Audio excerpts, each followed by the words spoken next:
I am Jeff Biggs, host of the Cowboys Squad Show. When is training camp? I'm Marcus Mosher, and I'm missing my Hawaiian shirt because I'm ready for the offseason. I'm Landon McCool, and I am officially removing my name for consideration of defensive coordinator of the Dallas Cowboys. Glenn Stretch Smith, so good to hear Jerry's words of wisdom today. How about them Cowboys? It's the Cowboys Squad. Everything Dallas Cowboys every week.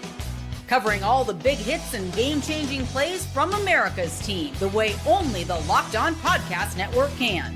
Get ready and squad up. It's the Cowboys Squad Show, starting now. This episode is brought to you by FanDuel. If you want to be right in the middle of the action this season or this offseason, visit FanDuel.com and place your NFL live bets all season long. Well, for the Cowboys, the season is over, but the offseason is now officially underway, and so is another edition of the Cowboys Squad Show. Great to be with you on this Wednesday night, along with the co-hosts of the daily Locked On Cowboys podcast, Marcus Mosher and Landon McCool, and former Cowboys coach, the one and only Glenn Stretch Smith. Coming up on our show tonight, the very, very latest with the Cowboys on and off the field. As expected, they fired defensive coordinator Matt Eberflus. We'll let you know what Jerry Jones had to say on that, and also those words of wisdom that the coach was talking about. The Cowboys are also on the clock with the number 12 pick. Not that we're counting, but we are. But let's just jump right into it. Marcus, we'll start with you. The big news of the week. I know you've already done a show on it, but I'll ask everybody. But the dismissal of defensive coordinator Matt Eberflus, we knew it was coming. End of the day, what happened and why the Eberflus fail? Well, first of all, I think all of us had a good feeling a month ago that Matt Eberflus wasn't going to return. I think the shocking thing here is how fast it happened.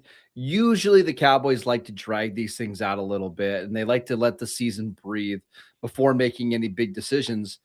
And the fact that it was released early Tuesday morning, which means it probably happened late Monday afternoon, tells you how quickly the Cowboys were ready to move on. And I think it speaks to just how poorly this season went for Matt Eberflus and the Cowboys defense. We ran through the numbers on Wednesday's Locked On Cowboys podcast, but this is an historically bad defense, not just for the Cowboys, but like all-time bad across the NFL. Eberflus just couldn't adapt his scheme. Even when they were healthy, it wasn't a good enough unit. They couldn't rush the passer. They didn't do a good enough job stopping the run.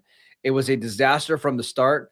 And I think when you listen to Brian Schottenheimer and Jerry Jones during the postseason press conference, it was clear that they want somebody who is adaptable, who's flexible, who's more of a teacher, and that just wasn't Matt Eberflus. I think it's all the things that we've talked about in the show. Like we've talked about it a long time now, and I think to kind of comment on what Marcus said, they had the fourth worst DVOA defense in the past 25 years. No, I'm sorry. It's actually longer than that. It was actually in the past 50 years. Yeah, they've gone back to 1978 to kind of get the averages for DVOA, and Dallas defense ranked the fourth worst in that time since 1980. And I think that kind of is expressive of why this needed to happen, and probably why it needed to happen extremely quickly. Right, is because it wasn't just like a bad defensive season; it was historically bad.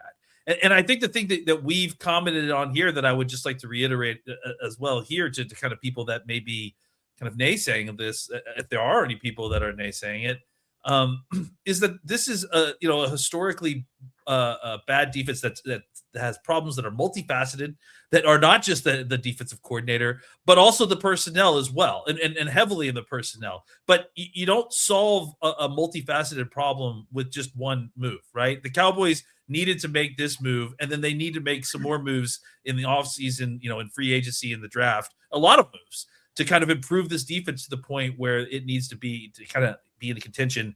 This was kind of just the first and most, consequential single move that they had to do. Marcus, what do they call the guy that lines head up on the offensive tackle? Are we talking about fight Oh, techniques? yeah. 4-eye. Yeah, boy, they need one of those guys. That's going to the draft. Hopefully they'll get one of those because Matt Eberflus didn't get anything out of those. They didn't have one on eyes their he had roster. this It's year. too bad. Didn't get anything out of those 4 eyes. So that'd be my first comment. Better get. We're going to have to discuss what a 4-eye is at some point, Stretch. You're going to have to bless us with your wisdom there. Yeah, I'm not doing it tonight. I'm not in the frame of mind. Paying him enough at this clinic. Sign up for his cool clinic speech, guys. There you go. Well, Marcus, you said it happened quickly. I really don't mean this with any snark, but I was kind of surprised it didn't happen literally like either Sunday night or Monday morning. So I think they're trying to be respectful to the process. Yeah. Listen, you're still talking about guys losing jobs, and when you fire a defensive coordinator, there's a lot of ripple effects of your defensive line coach and your linebacker coach, and they're probably trying to figure all that out at the same time. But I mean, in their minds, they fired him a long time ago. It just didn't become official until two. There also wasn't. I do want to point out too, and I understand because several people have made this comment as well. They should have done it early, but there also really isn't any benefit to doing it like Monday as opposed to Tuesday. Like yesterday was the first day that teams could even begin interviewing defensive coordinators and offensive coordinators. So like it didn't necessarily even need to happen until Monday anyways at that point. If they were going to let him coach the rest of the season, like if you weren't going to fire him at any point on the spot during the regular season, like it happening a couple extra days later, I think is not the end of the world. But the fact is that it got done basically at the beginning of when everybody was starting to fire the appropriate folks at the end of the season. And I think that's what was surprising because like we talked about in these last few years, the previous few processes of this has been a very dragged out process. And this case obviously was not that. Yeah, I don't think this is as much about Eberflus as it is about the staff, right? I'm sure the staff has been told, fellas, the coordinator's going to be gone. You guys need to find yourself a job. You've heard me say it on here. I was in the building and I was told just that. Hey, we're not gonna come out and say, hey, we're firing guys. We're going to come out and say, hey, you know what? We're gonna be evaluating this. But while we're evaluating this in this 10-day span, go get yourself a job. And I'm sure that's exactly what's going on in that building right now. Is that if not all of those guys, the majority of those guys have been told, go jockey yourself for a job right now. All right. So Landon, to your point, we did talk about this quite a bit, especially as the season fell apart. Were you guys surprised at all? Did I miss it? But I was a little bit taken aback when Jerry Jones, amongst other things, said that, no, wait a minute.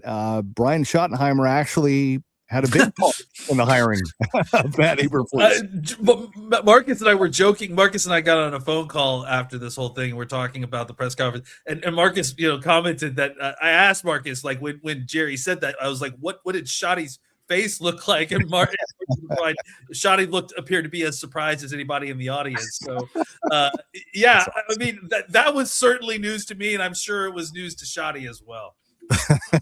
That's awesome. I mean, here's the thing. Schottenheimer knows that this is kind of part of the deal. You got to stand up there. And but I did say that Jerry Jones said that Brian Schottenheimer is going to be very much a part of the process like he was before. But at the same time, Jerry Jones also made some comments about how he runs this team. Don't even want to get into it. But yes, I think this is going to be a group effort.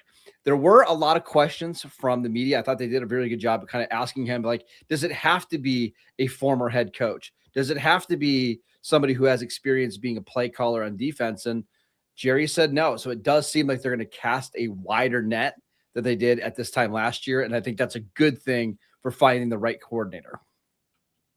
Agreed. Did you get Oh, go ahead, Coach. I'm sorry.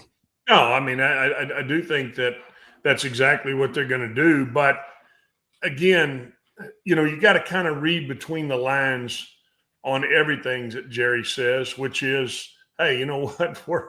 We're going to open this thing wide up. And by the way, I'm going to joke with the media and let them know, hey, Brian, you're the one that had a say in this guy anyway. So, I mean, I just think That's just Jerry and how he operates.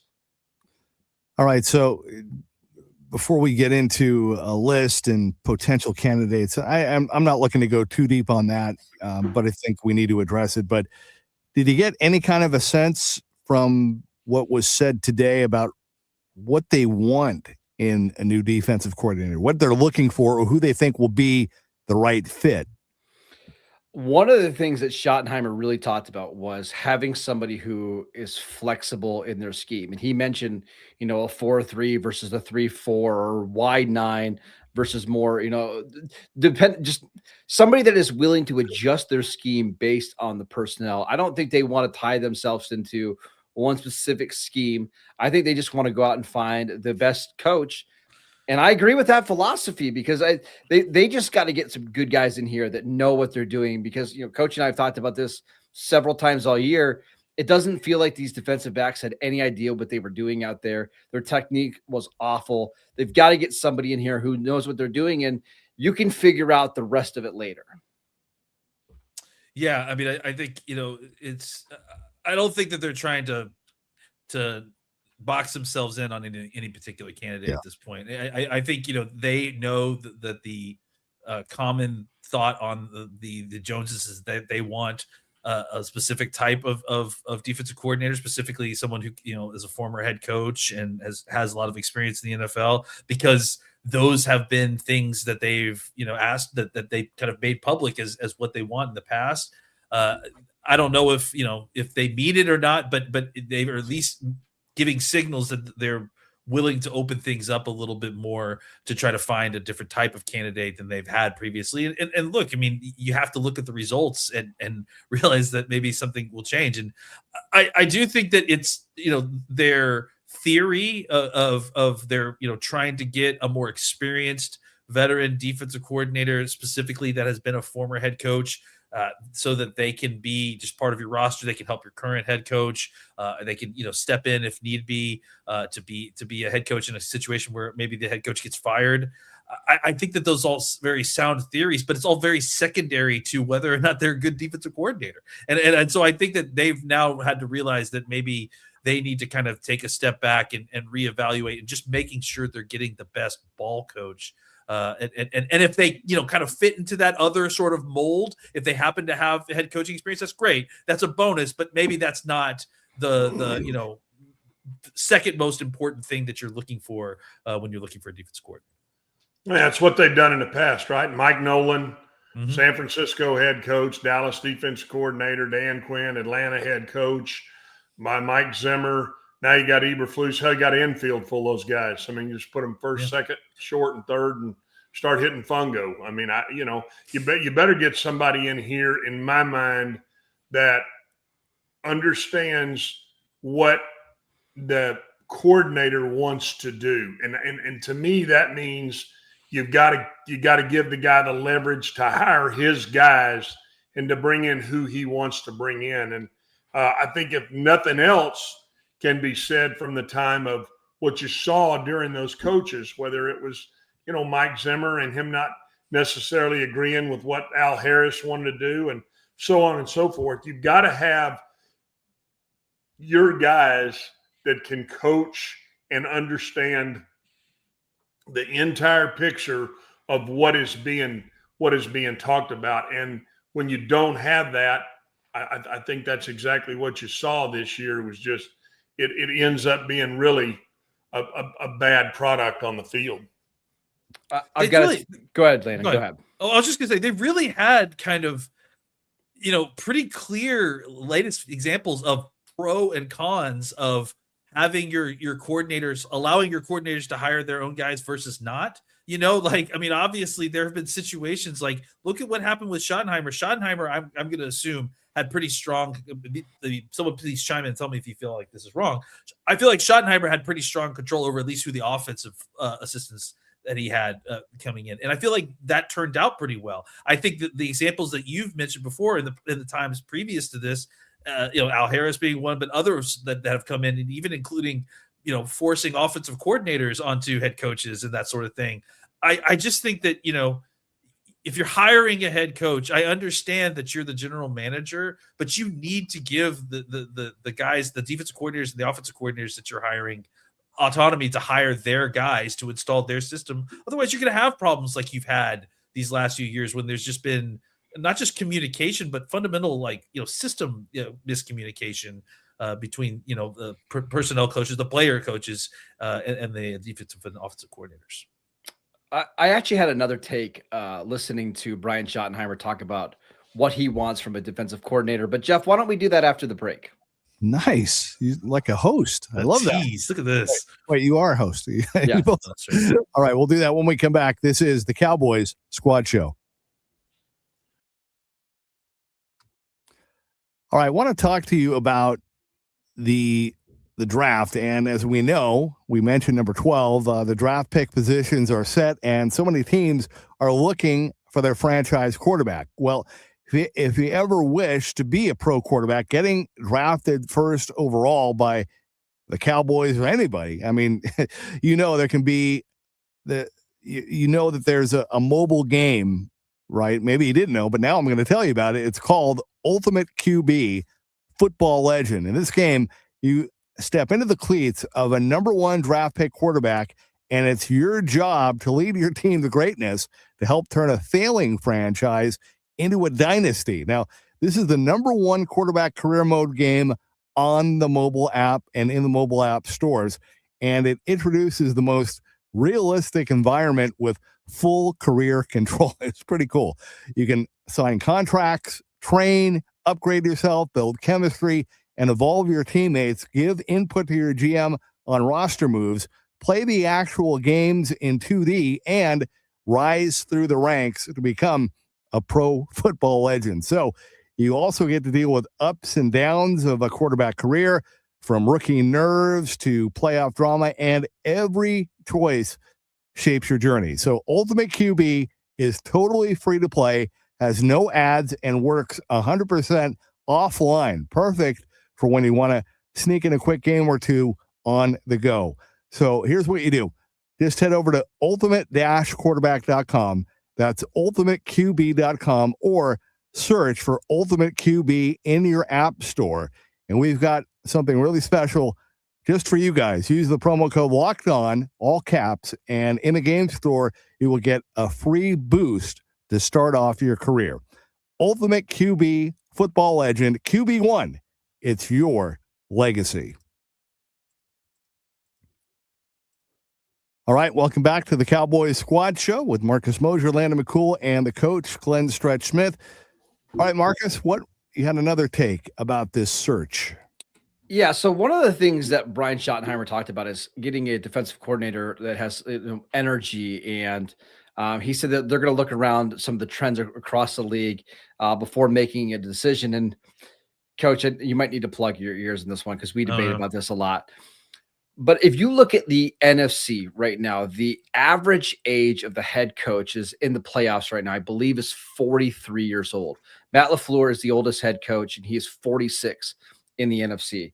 If you look at the 7 defensive coordinators in the NFC playoffs, the average age is 48, and that includes Vic Fangio, who is like 68. I believe everybody else, I think there's a couple of the guys that are under 40 years old. And after having Matt Eberflus last year and then Mike Zimmer the year before, I wouldn't be surprised if we see Brian Schottenheimer go for a younger candidate who's maybe more inexperienced. And the guy that we've been mentioning is Jim Leonard, who is the passing game coordinator with the Broncos. I would not be surprised if we see with them go with a younger voice in that locker room rather than somebody who's in their, late 50s or early 60s.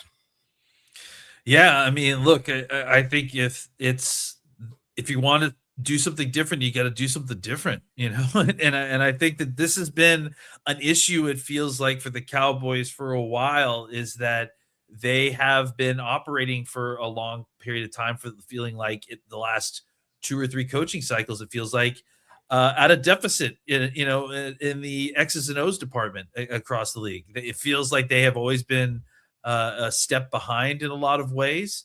And I think that the times when they've managed to find some opportunities to be ahead, it's really benefited them. I mean, think about, when Jimmy Johnson came back into the league and brought his defense back, roaring back into the NFL, and what effect that had on the NFL, and just other different times during the Cowboys history when Tom Landry is a great example, right? Like of when the Cowboys were winning and on the cutting edge of X's and O's are the times when the Cowboys were winning football games. So how do you do that? You don't necessarily do that by going out and limiting your candidates to the kind of guys we talked about in the last segment. These older former head coach experienced guys. Experience doesn't necessarily mean that they are always on the edge of innovation here. And look, there's a give and take here.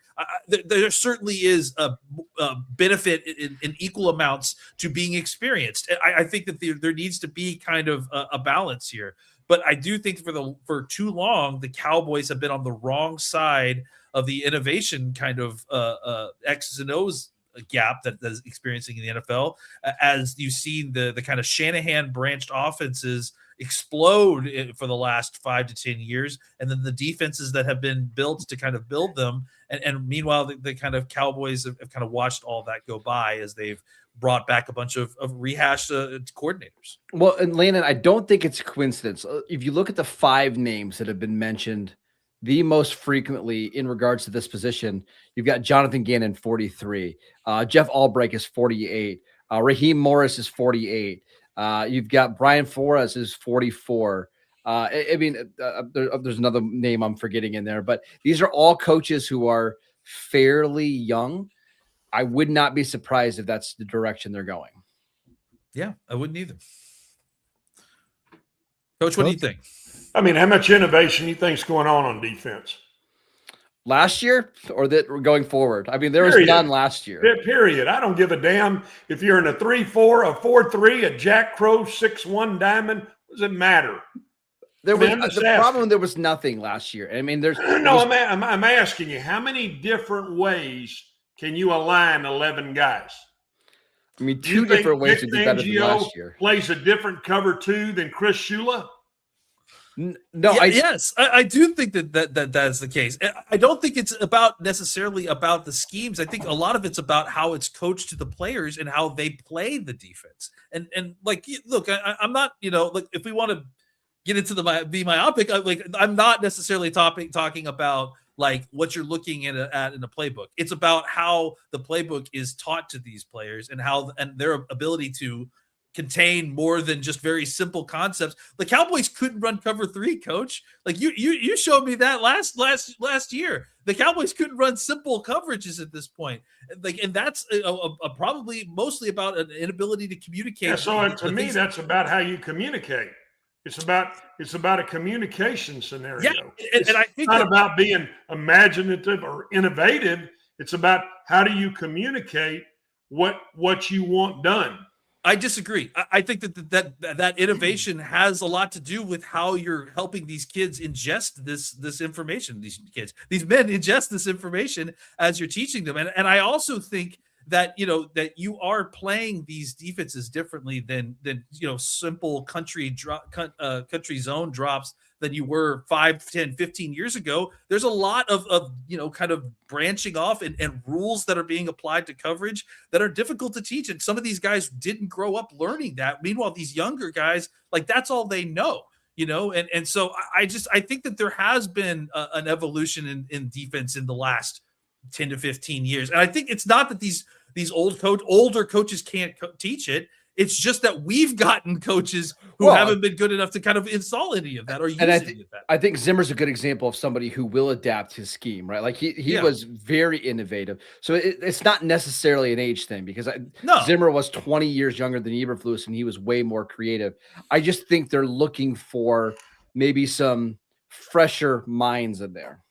I think Fangio is a great example, right? Fangio completely has innovated his system over the years and the way he's taught it and kind of adapted to the kind of trends and the way that he calls coverages. I think that what I was saying is that when you limit yourself to only older veteran coaches and former head coaches as your defensive coordinators, it limits your pool. And what it usually limits your pool to is coaches who are, have very set ways in how they call things and kind of very old school mentalities, which again isn't always necessarily a bad thing, but it's just a different type of coach. And I'm prescribing that they potentially try to use a little bit more modern thinking when they're looking at the defense. I mean, so in effect, you're saying you don't think that the Cowboys defenses of the 90s would be as good in today's game as they were then? I think like Houston's a good example right now where they're not overly imaginative. They run basically two different sets of defenses, but they've got so much to get after your ass because they have so much freaking talent on the defense. Correct. Right? That's right. But this defense, my point we don't have those guys. We don't have Houston's defense. So we're not going to get Houston's defense in one offseason, even with 2 first-round picks, even if we had $100 million to spend on. Give me an example of who plays really well on defense with a bunch of average players. No, it's not about necessarily average players. It's not about, going for average players. It's about getting a coach who is willing to make the most of what you are able to obtain in an off season's worth of player acquisition. And I think if you're just going to get an old ball coach who just wants to line them up and hit them in the mouth, and I don't care if you guys aren't good enough, you do it again, that's just not going to work. And we've proven that that's not going to work. So And Lane, I'll give you an example, like the Rams with Chris Shula, right? They have one Pro Bowl player on their defense in Jared Verse, and that's a 10th ranked defense in the league because of how creative and how he can fool quarterbacks and some of the stuff they're doing up front. I don't think their defense is significantly more talented than Dallas, but they've got an awesome defensive coordinator that knows how to scheme up pressure and hide some weaknesses in their secondary. My only concern, and I remember we talked about this way back in training camp. I think, Coach, you brought it up pretty quickly that Eberflus was bringing with him a bunch of coaches that did not have any NFL experience. I don't know what's going to happen with the new DC and who he's going to bring, but I mean, I feel for the players, number one, because this is going to be their 4th defensive coordinator in 4 seasons. But I mean, they can't waste another year trying to have somebody they need somebody that can come in, make an impact, hit the ground running, and get this team ready to go.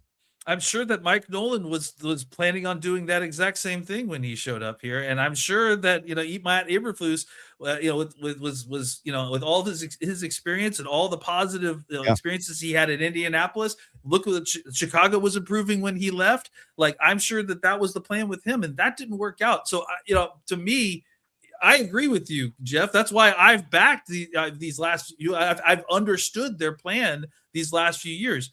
It hasn't worked. Like, it's time to try something new here. And if you keep, insanity is keep banging your head on the same wall and expecting a different result.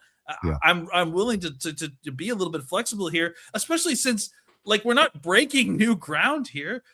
Listen to what all the things that we just talked about. Some of the best defenses in the league have defensive coordinators that have brought new ideas and had immediate success, even with lesser talent. Coach, I'm not a coach. I've never had the mind of a coach, but I mean, is it realistic that there's a coach that could watch tape, look at this roster, and like you guys have talked about, say, wow, I see this, I see this guy doing this. And I think if we move this guy here and we do, I mean, can that, is that what they should be looking for when they interview somebody that has a vision and says, hey, I saw what this team did last season. Here's what we're going to do to get over the hump this year. How does that? I mean, that's why they call you a coach. It's your job to put your players in a position to go succeed, and you've got to use the guys that you have to the strengths that they have. And so, I think when you take it any different than that, and you start square pegging a round hole, then that's what you get that result.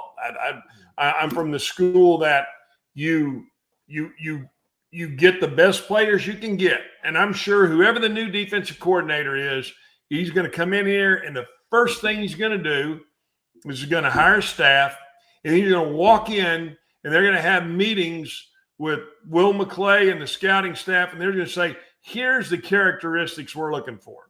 We're looking for this. We're looking for length. We're looking for high cut guys. We want linebackers that can thud it up, whatever the scenario is, whatever it is that he wants, he will go share that with them. So in turn, when they come and present their guys and you start lining up and getting your guys ready to go, they can look for those certain characteristics in guys. That, I mean, in theory, that all sounds great, but at the end of the day, I mean, you have to be able to take a core of what you have, and you've got to put them in position to go and be successful. And so, you know, if let's just say that, I mean, just for an example, there's not a great ball hawking safety in this draft, then you got to go say, okay, well, where are we going to find that guy? And is there one in free agency? And then is he worth the money? Can we fit him in this situation? And then how do we best design a secondary? Because in my mind, you've got two guys in Wilson and Hooker. I'm just taking that position for an example, or that are box safeties. So they're kind of the same player. So what are you going to do in order to get those guys if in fact you got to go in the 26 season with those two as a starter? What are you going to do to help maximize what they can do best? And that's all I'm saying. That to me, there isn't any new defenses being played out there. There's just not. Now, are guys running some different stunts? Are they stemming guys differently? Are they running fire zones with different leverage? Sure.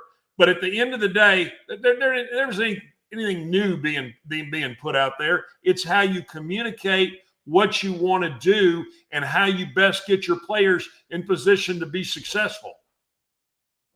All right. So with that said, guys, is there anybody, I know you've already mentioned some names, but anybody on that list that really stands out to you that you would hope that they would get, or at least talk to? Landon, why don't you go first?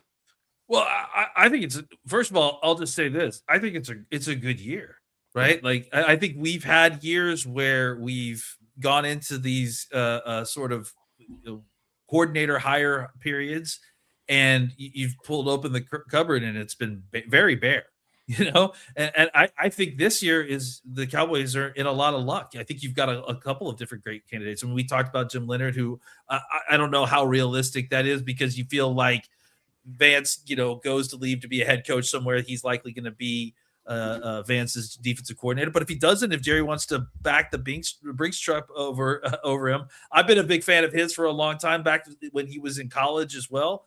So I would love to see him there. I think Marcus mentioned Jonathan Gannon, who's another guy that's out there, was a former Arizona head coach. He kind of does fit the bill, but he's also, while he's a little unique because he kind of is all these guys a little bit, right? Where he does have some more kind of tendencies to call more quarter stuff, some more modern tendency stuff. But he's also is a former head coach and has been coaching in the NFL a while. Raheem Morris is another guy that had a lot of success with the Los Angeles Rams. He was with the Buccaneers before that, and then Atlanta before that, and then he became the head coach of Atlanta.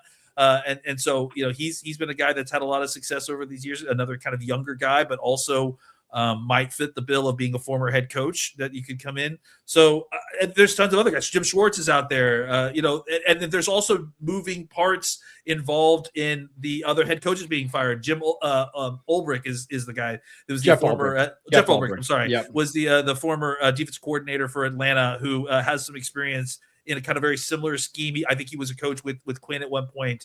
And so he has a lot of experience in that kind of scheme that the Cowboys have used at different points. So there's a lot of guys out there, and a lot of them are really good fits. And some of them, and they're all kind of, on the spectrum of younger guys that are waiting for their first opportunities to the kind of guys that we've hired before that the Joneses would likely be comfortable with, and the former head coaches type. So it's a really good class. And I think that's why it was really great that the Cowboys made this decision early, so that they could get in early and make sure that they don't, get left with the chair standing, with no chairs while they're standing and the music stops. All right. And with what you guys know, do you think this will happen sooner rather than later? Or, I mean, definitely before the draft. My guess is we start hearing about interview requests being sent out maybe this weekend. And I bet you some interviews start next week, but I bet you we don't hear about an official announcement for at least 2 more weeks. Okay. And like Brian Schottenheimer said, they're going to cast a wide net here. So rather than interviewing, they interviewed 3 candidates last year, and we already knew that Eberflus was going to get the job before the other 2 even interviewed. My guess is that they're going to take their time with this one because they've got to get it right. I would also say that they probably have a certain amount, there's no tampering here, but I would imagine that there's a certain amount that they're fully aware of candidates that are definitely in or out, right? Like, well, I think the other part of it is like, let's say you're interested in Brian Flores. Yeah. You kind of have to wait for him to either get a job or not get a job before he commits to being a defensive coordinator, which means you're going to need these head coaching jobs to fill up before you even get to that point. So I don't think they're going to be rushed into hiring anybody right away. Yeah, and that's not going to happen because you're going to the first guy that's the first domino that's going to fall is Harbaugh going to get a head coaching job. I mean, so you they're going through all of these interviews right now. I think nothing really happens until I'm seeing from a head coaching standpoint, and then there's guys that are aligned with certain guys to go get jobs. That I can tell you that as guys go interview. It's the first thing that NFL owners are saying. Hey, who's your offensive coordinator? Who's your defensive coordinator? Who are you planning on bringing in here? And so staffs are being aligned all over the place. So I don't think we're not looking at any kind of quick process, I don't believe here, because I'm from the school that they're going to talk to. I could see them talking to 10 different guys. I really could.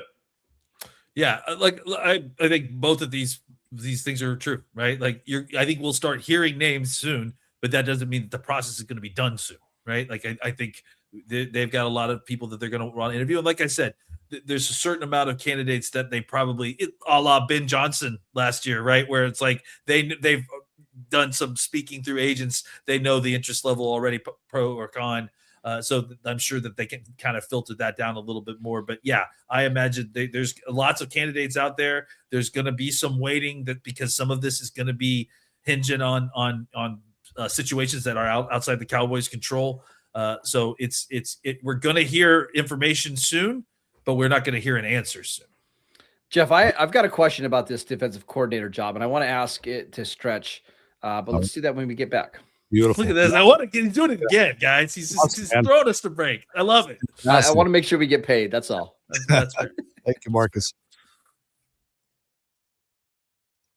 All right. Well, you want to tell you about ZocDoc. Now, as you know, finding a doctor you actually like can feel like discovering a diamond in the rough. You want someone in network nearby that's available, but you also want a doctor who really listens and makes you feel comfortable and explains things clearly and helps you walk out feeling confident about your next step. Your diamond in the rough doctor exists, and finding them is easy with ZocDoc.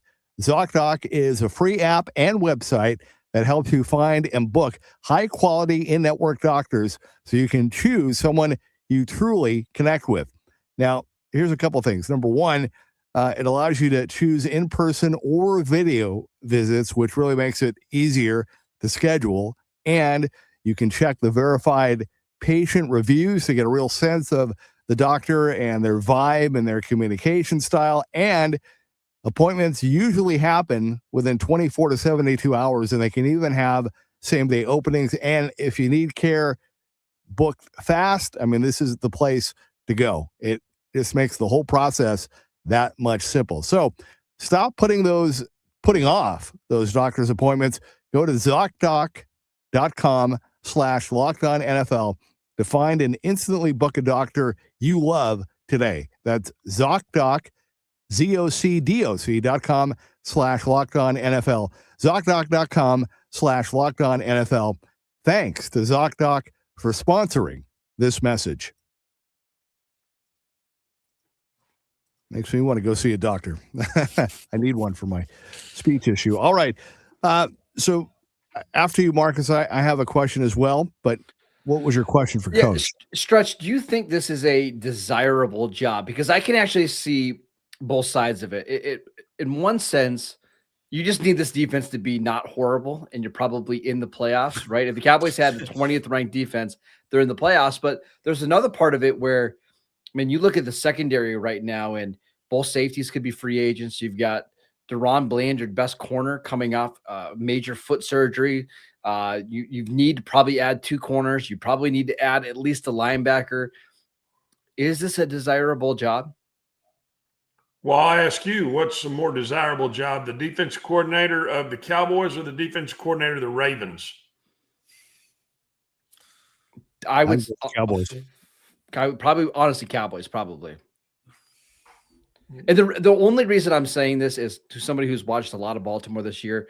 That's a defense that's really old, inexpensive, and guys like Marlon Humphrey and Roquan Smith are declining assets who have big cap numbers.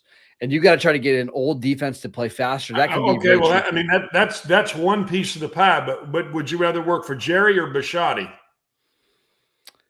Bisciotti, but again, they don't have another piece of the pie. But they don't have the assets the Cowboys have to upgrade it either. So that's part of it as well. Yeah, but which team is close? Which team you think is closer to winning the division? I mean, I guess Baltimore. I'm saying all this because defensive coordinators are taking jobs because they want to get on the Autobahn to being a head coach. Correct.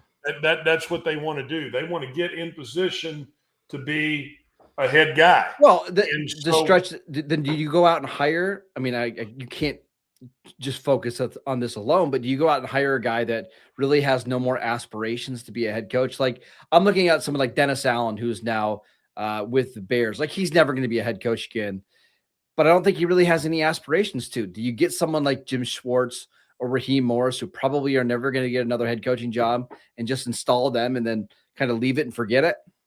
I mean, I think you got to interview. I think you have to go through the interview process, and you have to see which guy you really feel like can come in here day one and take this team to the next level. The appealing part of the Cowboys job is it is fixable.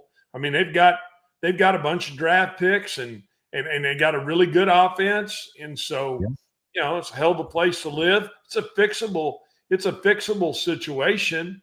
But I mean, I'm just asking you because I think that a lot of guys look at it like, what's the best scenario to get myself on the fast track to getting a head coaching job?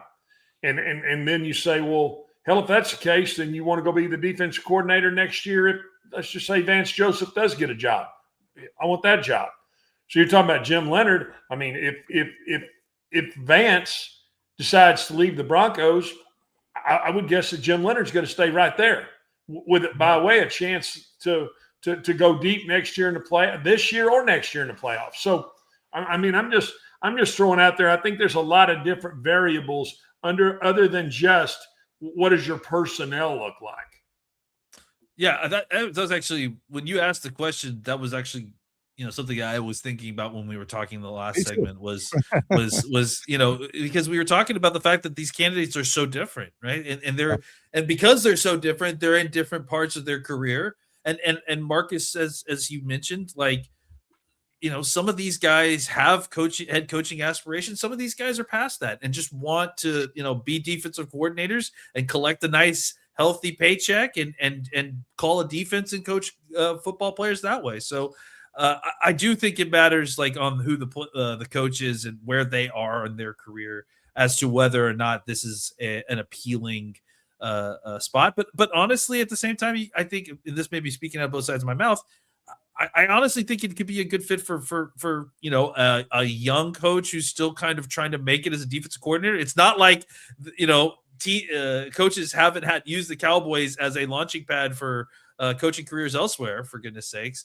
So I think that and I think it's obviously a good spot if you're an older coach and you're looking to collect paychecks and just be a defensive coordinator and not have any more aspirations as a head coach, because there's going to be a spot for you here if you're good enough, and Jerry likes to have Scott. And they did that too with Marinelli and Kiffin, right? I mean, they've gone down all of these, all of those paths. So, I come back to saying that, you got to get the guy that you feel like fits the right now, right now that fits right now with where you want to go and what you want to do. And then the question becomes, do you want to be aggressive? Do you want to be overly aggressive on defense? This is something that, Marcus likes to talk about all the time, gambling. So, it depends on what kind of guy do you want that? Do you want that guy that rolls the dice all the time? We had a very heated discussion about our blackjack strategies last night, so that's why he's making that comment. buddy. Them guy splits kings. What?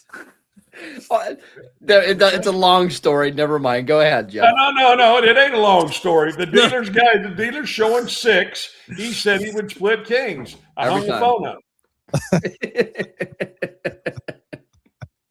Marcus, we'll talk about that later. That's right. That's outstanding. All right. So another topic, Marcus, you and Coach, and I think you and Landon talked about as well, is the first year for Brian Schottenheimer as a head coach. And Cowboys ended with a record of 7-9-1, as we know. But Marcus, I mean this sincerely, not flattery. You guys were really the only ones that I saw that really kind of took on that topic and kind of dove into it a little bit. Well, and I think it's because there were mixed results, right? I think there were times this season where he needed to be more aggressive. And I think there was times where he didn't realize necessarily what team he had, right? It took until like week 15 for him to be a little bit more aggressive early in these games, starting to go for it because he knew his defense wasn't going to get stops. There's still, even in some play calling, like in the red zone, I think that's where he needs to mature a little bit and develop. He hasn't done that. He hasn't called a bunch of plays, but I think overall, I think there's signs of encouragement, but I still think there's a lot of growth that needs to happen if you want to be a contender. I think we talk about player development all the time. Coaching development is part of it as well. And I would think that Schottenheimer's biggest leap as a coach is going to come this year from year 1 to year 2. I'm curious to see if he makes that leap.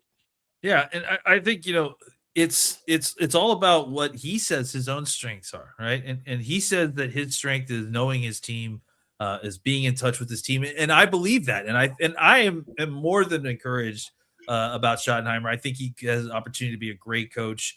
I'm excited about the future, but that doesn't mean that he's perfect. He's a rookie head coach. There's going to be parts of his game that he needs to improve.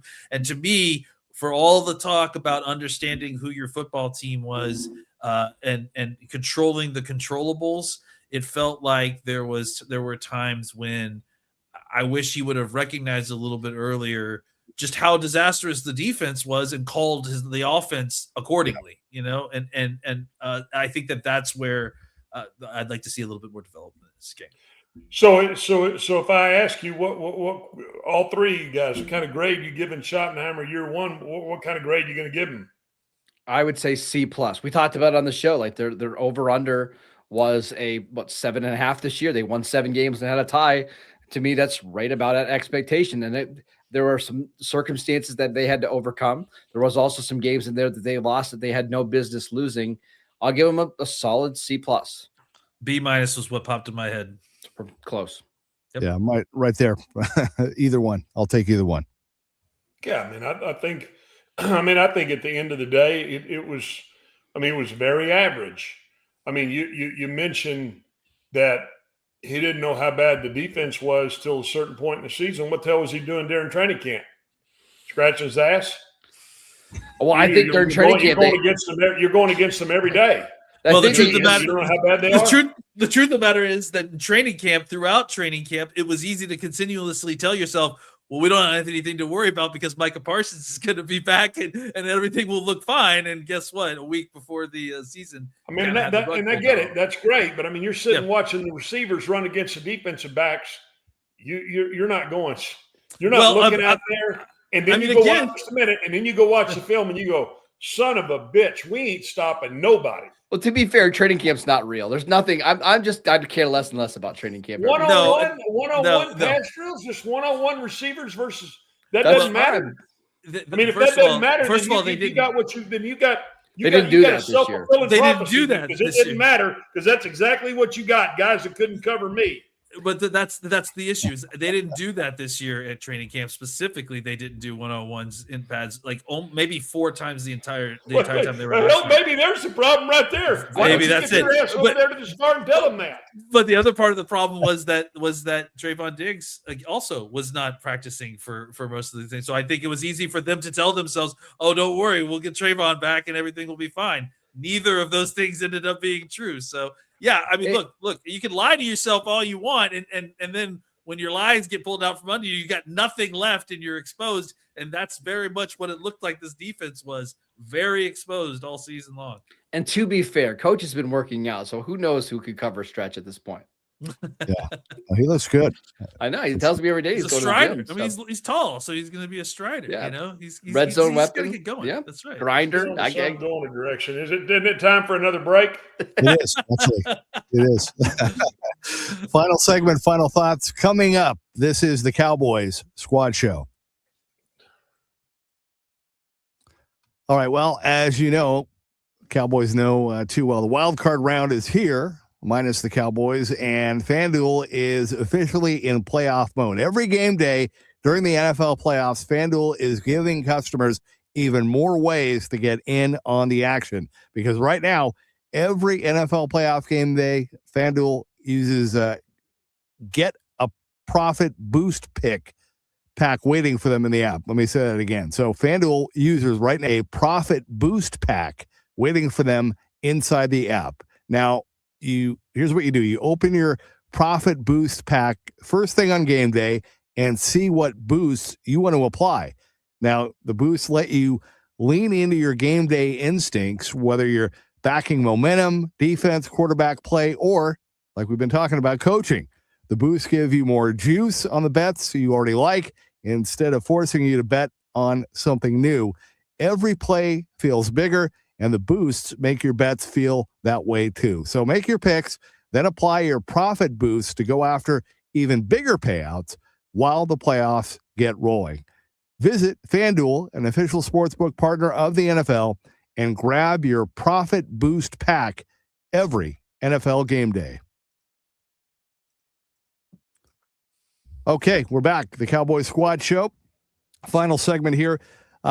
We talked a little bit about Jerry Jones, a lot about Matt Eberflus. We're kind of looking ahead, waiting for all the festivities to begin. But on a roster note, a couple of roster notes. Number one, Stephen Jones spoke out as well, saying that the re-signing of Javonte Williams is a top priority. I've already seen a name that could be a possible replacement, and I'm hoping and praying that doesn't happen, because I don't think that would be a good move at all. But we talked about Javonte really from day one about, okay, we like him and we hope he comes back. With that said, what is your probability meter? What are you feeling right now for his return?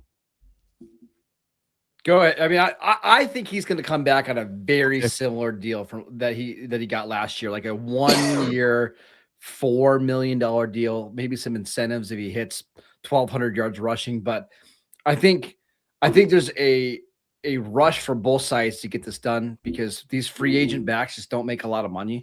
And especially someone like Javonte, who's been in the league 5 years already, they don't earn a ton in free agency. So if he can get his money now before free agency hits, I think that makes some sense. And I think the Cowboys, they really like what Javonte brought from a physicality standpoint.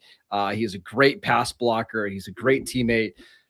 I think it makes sense to try to get something done before free agency, so you can just check one thing off your list.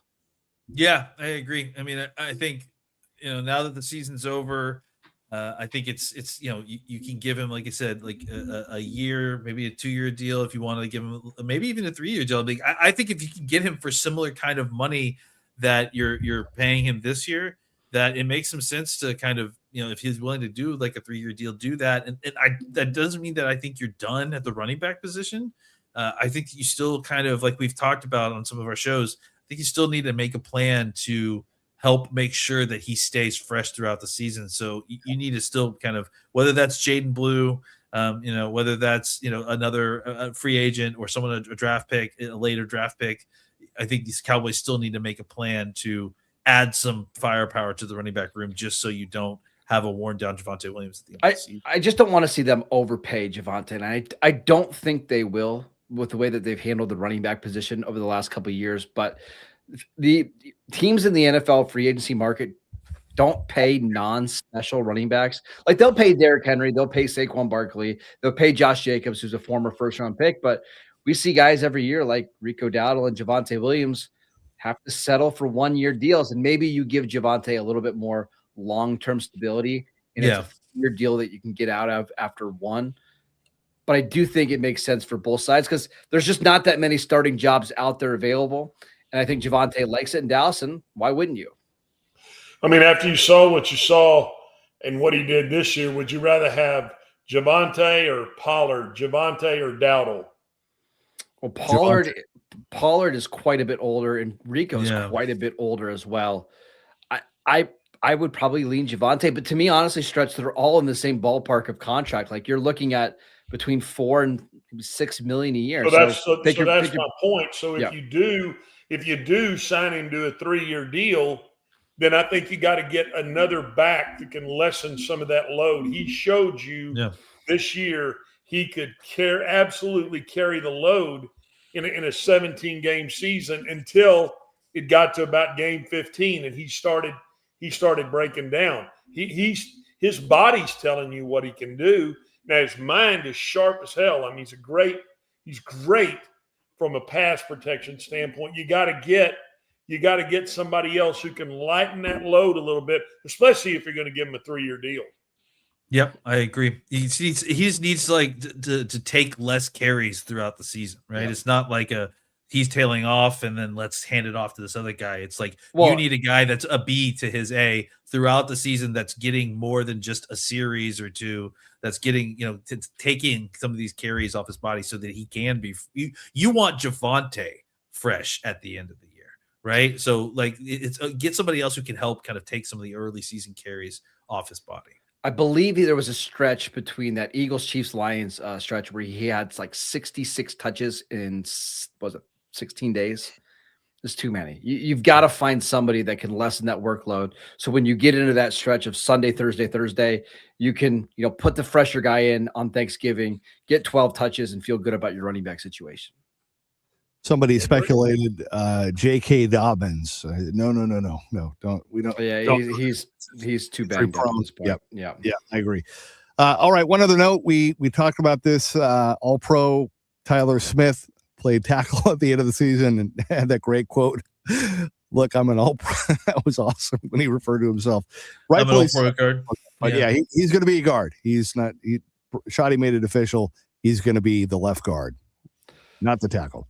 I wonder how that conversation went down between Schottenheimer and Tyler Smith, because it's pretty clear. Yeah, it's pretty clear that Schottenheimer said, "Hey, we like the idea of you being able to play tackle, but I bet you Tyler Smith said, I am a guard. Let me be a guard. You can use me in case of emergency at left tackle, but I'm not playing there full time." I think that's probably the clean version of how that went.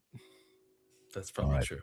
I mean, I like a guy that, in an emergency situation, you can only dress so many offensive linemen. Yeah. So if you get in that situation, and obviously you hope you never have to do that, but if you do get in that situation, it's great to know, hey, I could kick him out there for a quarter and he's not going to get us embarrassed. And clearly he's willing to do that, but I think it's more than that where he starts to get a little grumbly. All right, before we go, Marcus, Landon, what do you guys got coming up on the daily Locked On Cowboys podcast? I saw Coach was on there earlier this week. Yeah, filling in for Landon. Skipping out. We've got some fun shows for you guys. On Thursday, we're going to take a look at 3 of the top defensive coordinator candidates on the market, how they would fit in, what their scheme is like. So be on the lookout for that. And then pretty soon, guys, we're going to be starting to talk draft. I know it's unbelievable that we're almost there. We've got the East-West Shrine game coming up. We've got the Senior Bowl coming up. We've got prospects declaring for the draft. So be on the lookout for more draft content. It's Beautiful. here. Draft season's here, guys. You've asked for it. I started putting on the tape the other day. Yep. Started watching some of these Ohio State guys. I'm 3 guys in. Guys in. We've already started. Man, crazy. All right. I can hardly wait to hear you describe that 4-eye. Is that outside of the tackle? Head up on the tackle. I always forget. Inside the tackle. 5 technique? I just forgot. I'm not the football savant. Coach, thank you. Marcus, Landon, we'll look forward to that on the daily Locked On Cowboys podcast, and then we'll begin our 2 weeks starting next week. So we'll look forward to that. And before we know it, it's going to be time for the draft, OTAs, training camp, and hopefully a postseason playoff run in 2026 for the Cowboys. All right, guys, have a great night. Thank you, everybody, for chiming in, watching, and listening later. This has been the Cowboys Squad Show.